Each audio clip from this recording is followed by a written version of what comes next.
बाल विवाह, घरेलू हिंसा, दहेज प्रथा जैसी कुप्रथाओं के नाम पर उनका शोषण होता है। इसी पर आधारित हमारी यह नाटिका को आइए हम शुरू करते हैं। अरे आप इतने परेशान क्यों दिखाई दे रहे हैं? परेशान तो रहूंगा ही ना पार्वती, आखिर एक बेटी का बाप जो ठहरा। पार्वती, अब उसके हाथ पीले करने का समय आ गया है। पर हमारी आनंदी तो सिर्फ अभी 9 साल की है। अभी तो उसके पढ़ने लिखने और खेलने कूदने के दिन है। देख पार्वती, लड़कियां पराया धन होती हैं और जितना जल्दी इन्हें घर से विदा कर दे उतना ही अच्छा होता है। कल से आनंदी की पढ़ाई लिखाई बंद। परंतु बापू, इसमें मेरी क्या गलती है? आप मुझे पढ़ने लिखने क्यों नहीं देते? तेरी ही तो गलती है कि तू एक लड़की है। लड़का होती तो क्या बापू, अगर मैं लड़का होती तो क्या? ए लड़की, ज्यादा जुबान मत चला, नहीं तो जुबान खींच के तेरे हाथ में दे दूंगा। बापू, मैं पढ़ लिख कर कुछ बनना चाहती हूँ। बापू, मेरी पढ़ाई ना रोको। देख आनंदी, अगर तुझे पढ़ना है तो पढ़, लेकिन सारी उम्र बाप की छाती पर यूं बोझ बनकर मत बैठ। पर बापू, मैं पढ़ लिख कर डॉक्टर बनना चाहती हूँ। मुझे पढ़ने लिखने दो बापू। पढ़ाई पढ़ाई पढ़ाई, ये आज तो तेरी इन किताबों का काम तमाम करके ही रहूंगा। ये ले। अरे नहीं, मत फाड़ो बापू, मत फाड़ो। सॉरी। अरे बापू, तुमने मेरी इन किताबों को ही नहीं फाड़ा, तुमने मेरी किस्मत फाड़ दी, मेरी किस्मत। ये कॉपी किताबें ना सिर्फ छोरों के हाथ में ही अच्छी लागे है, छोरियों के हाथ में तो मेहंदी अच्छी लागे है, मेहंदी। परंतु बापू, लड़का और लड़की तो दोनों हमारी तो आंखों के समान है। चुप कर आनंदी और ये एहसान मान कि अब तक तू जिंदा है। कहीं बचपन में ही गला दबाकर मार दिया होता तो अब तेरी ये पक पक नहीं सुननी पड़ती। परंतु बापू, मुझे चूल्हा जलाना अच्छा ना लागे है। देख छोरी, जितना जल्दी हो सके चूल्हा जलाना सीख ले और तेरी शादी तो हो के ही रहेगी, वो भी कल के कल। अबला जीवन हाय तेरी यही कहानी, अबला जीवन हाय तेरी यही कहानी। आंचल में है दूध और आंखों में है पानी, आंचल में है दूध और आंखों में है पानी। मेरी बेटी आनंदी, मुझे माफ कर दे।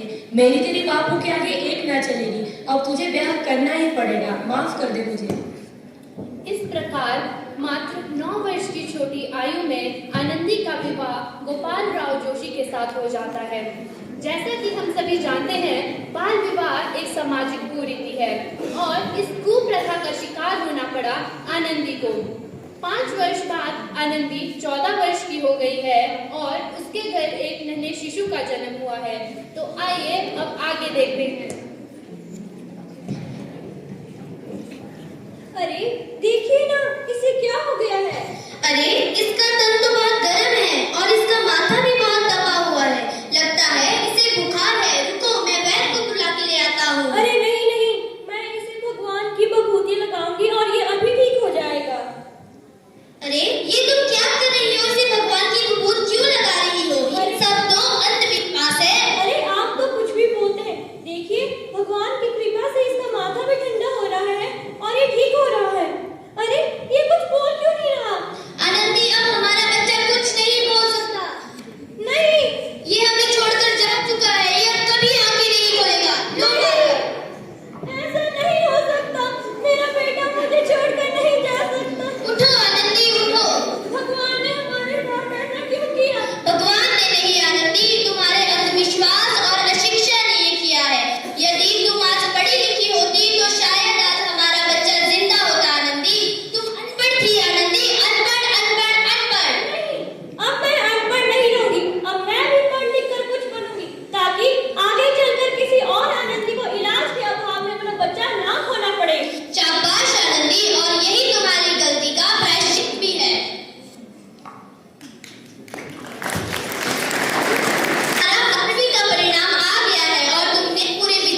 कमजोरी न बनाकर उससे प्रेरणा ली और वह पढ़ी। उसने बहुत कड़ी मेहनत की। वह अमेरिका के लिए रवाना हुई। वहाँ उन्होंने 5 साल तक कड़ी मेहनत की और डॉक्टर ऑफ मेडिसिन की उपाधि प्राप्त की। दूसरी ओर आनंदी के घर में उसके पिता की हालत अत्यंत ही खराब है। देखने से तो ऐसा लग रहा है वे अपनी अंतिम सांसें गिन रहे हैं। तो आइए अब आगे देखते हैं। लगता है मेरे जाने का समय आ गया है।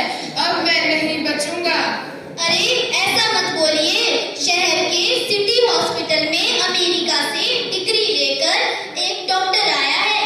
एक बार वहाँ चलकर देखते हैं, कम से कम हमारे दिल को तसल्ली तो मिल जाएगी। हाँ हाँ, चलो देखते हैं।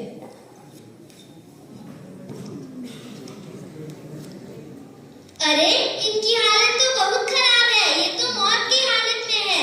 जल्दी से डॉक्टर को बुलाओ भाई। अरे कहाँ है डॉक्टर, जल्दी बुलाओ। लो आ गए डॉक्टर।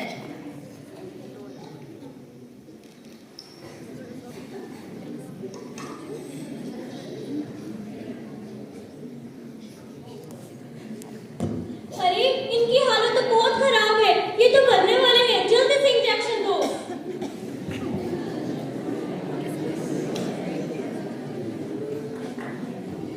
अब ये खतरे से बाहर है। अब आप इन्हें ले जा सकते हैं।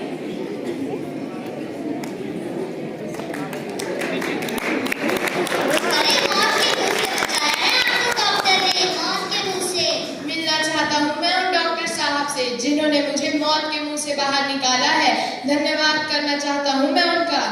अरे डॉक्टर साहब नहीं, डॉक्टर मैडम कहो। Doctor madam. डॉक्टर मैडम, आपका बहुत बहुत धन्यवाद डॉक्टर मैडम। आपने मुझे मौत के मुंह से बाहर निकाल दिया। मैं आपका बहुत आभारी हूँ। मैं गरीब भला आपको इसके बदले में क्या दे सकता हूँ? वचन चाहिए मुझे कि आपसे कभी नहीं कहोगे कि लड़कियां कुछ नहीं कर सकती। अरे आपने पहचाना नहीं? ये आपकी बेटी आनंदी है। आनंदी? मेरी बेटी आनंदी? वो भी डॉक्टर? हाँ बाबू, वही आनंदी जिसके बारे में तुमने बचपन में दूल्हा और चूल्हा के अलावा और कुछ नहीं सोचा। जिसके हाथ तुम बचपन में ही पीले करवाकर उसकी पूरी जिंदगी काली कर देना चाहते थे। माफ कर दे मुझे मेरी बेटी आनंदी। मैं तेरा गुनहगार हूँ। माफ कर दे मुझे। अरे नहीं नहीं बापू, मैंने तो सिर्फ तुम्हारा वो एहसान चुकाया है। याद है ना अपना वो एहसान जो तुमने बचपन में मुझ पे किया था? ताने मार मार कर मुझे जीते जी मार दिया था। अब वो किस किस को मारोगे? बेटा और बेटी में फर्क करना तो एक सामाजिक अधिकार है। एक का पढ़ना और दूसरे का ना पढ़ना, ये कहाँ का इंसाफ है? माफ कर दे मुझे मेरी बेटी। गुनहगार हूँ मैं तेरा, अपराधी हूँ मैं तेरा। आनंदी, तुम अपने पिता को माफ नहीं करोगी?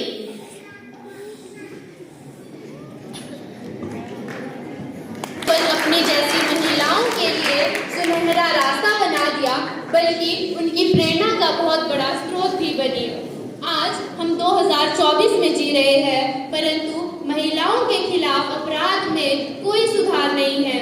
अगर हम इसी वर्ष का आंकड़ा लें तो NCRB national crime record bureau के हिसाब से तो महिलाओं के खिलाफ अपराध में 10% का इजाफा हुआ है। 10% का। ये बहुत ही गंभीर और चिंताजनक बात है। हमें इसे सुधारना होगा। और आइए अब हम प्रण लेते हैं कि घर घर